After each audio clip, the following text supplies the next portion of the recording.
great and bad. But it's also having empathy for other human beings. Because wearing a badge in the thin blue line is a burden of responsibility that you swore an oath to protect and to serve.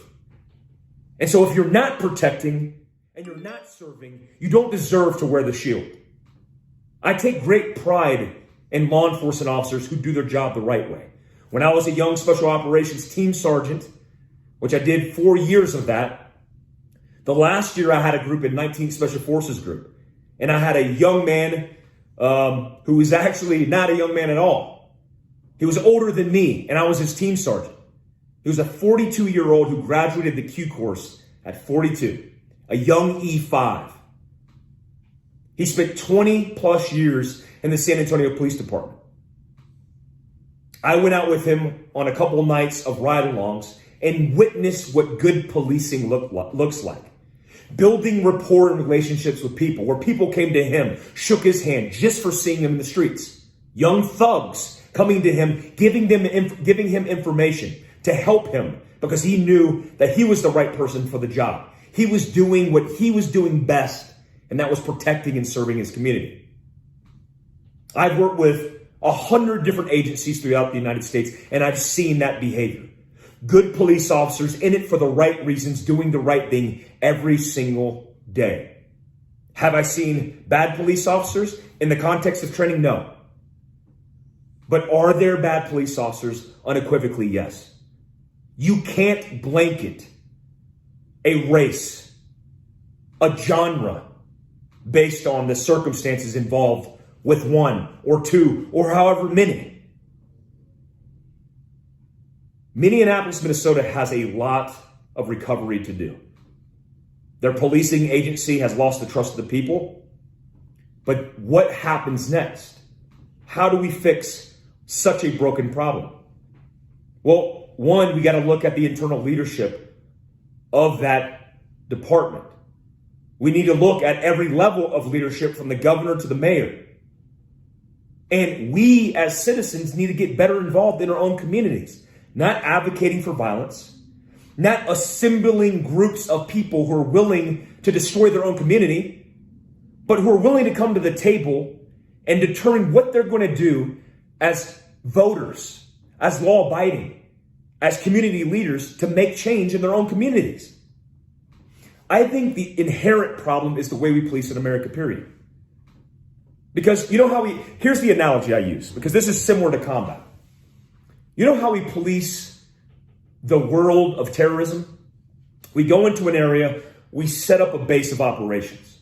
We leave the wire, meaning leaving the safe sanctuary of that fire base. We go out and we target bad guys.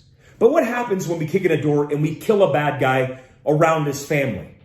His 2 young sons just saw him get gunned down, and yeah, he was a bad guy. Maybe he even killed Americans. But what do we do in that circumstance? We just created 2 more terrorists. That's what we just did. So what's the solution?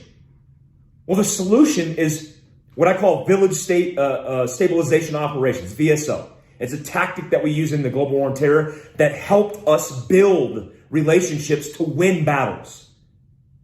We did it early on in Ramadi, Tikrit. We did it in Bakuba. We did it in Baghdad. We did it all over. I have 5 rotations to Iraq. And I saw this with my own eyes work. We've done it in Vietnam. What you do is you build a relationship in your community and you go where the worst cases are. Chicago has a lot of good analytics on data where they know exactly by geotags where people have been killed. We go there. We go to the grid in the GPS where 20 people, 20 young African-American males were gunned down in the streets. That's where we go. And we set up a base of operations. We lose the military uniform. We put on polo shirts. So we're more recognizable as being human beings and not an institution. And then we go out and we build the relationships every single day with the people in that community. That's what we do. If you study policing like I have, you'll realize like the best tactics that we use that lowered and reduced crime rates did so for obscured, abstract reasons. Some of the most successful tactics that we utilize like patrolling the streets and rolling around, was thought to be advantageous. But is it? Because when you go out and you patrol, you surge that demographic into their hidey holes, into hiding. I think law enforcement and policing in America should be transparent. We should be doing this openly as normal people because these same people live inside of our communities. These same people that are enforcing the laws live inside of some of these communities. When it comes to the inner cities, they're hotbeds and pockets of disruption. Why is that? Education, lack of fathers, the family unit, poverty, the list goes on. So what are we willing to do about it?